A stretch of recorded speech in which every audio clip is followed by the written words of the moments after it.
افسیوں کے نام پولس رسول کا خط اور اس کا پہلا باب جو 23 آیات پر مشتمل ہے۔ پولس کی طرف سے جو خدا کی مرضی سے مسیح یسوع کا رسول ہے، ان مقدسوں کے نام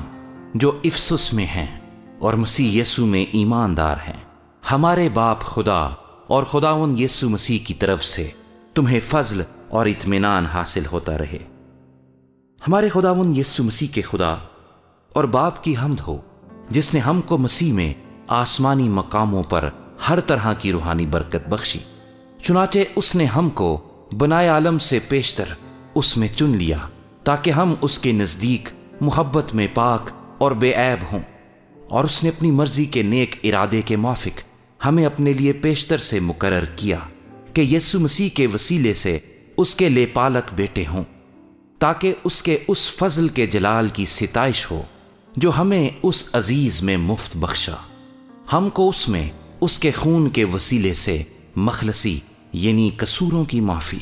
اس کے اس فضل کی دولت کے موافق حاصل ہے جو اس نے ہر طرح کی حکمت اور دانائی کے ساتھ کثرت سے ہم پر نازل کیا۔ چنانچہ اس نے اپنی مرضی کے بھید کو اپنے اس نیک ارادے کے موافق ہم پر ظاہر کیا، جسے اپنے آپ میں ٹھہرا لیا تھا، تاکہ زمانوں کے پورے ہونے کا ایسا انتظام ہو کہ مسیح میں سب چیزوں کا مجموعہ ہو جائے، خواہ وہ آسمان کی ہوں خواہ زمین کی۔ اسی میں ہم بھی اس کے ارادے کے موافق جو اپنی مرضی کی مصلحت سے سب کچھ کرتا ہے، پیشتر سے مقرر ہو کر میراث بنے، تاکہ ہم جو پہلے سے مسیح کی امید میں تھے اس کے جلال کی ستائش کا باعث ہوں۔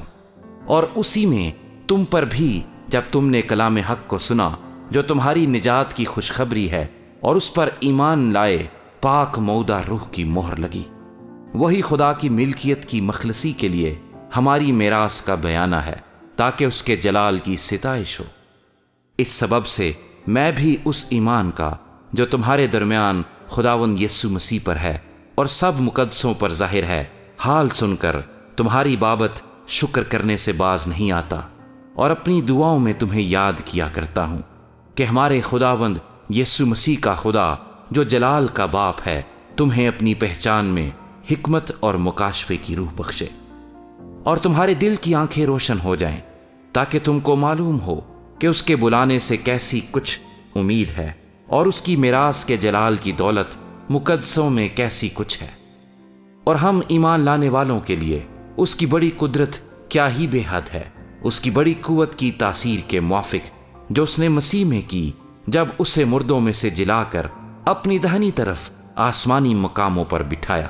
اور ہر طرح کی حکومت اور اختیار اور قدرت اور ریاست اور ہر ایک نام سے بہت بلند کیا، جو نہ صرف اس جہان میں بلکہ آنے والے جہان میں بھی لیا جائے گا، اور سب کچھ اس کے پاؤں تلے کر دیا، اور اس کو سب چیزوں کا سردار بنا کر کلیسیا کو دے دیا۔ یہ اس کا بدن ہے اور اسی کی معموری جو ہر طرح سے سب کا معمور کرنے والا ہے۔ اس کے آنے کے وقت تم ہی نہ ہوگے، ہمارا جلال اور خوشی تم ہی تو ہو۔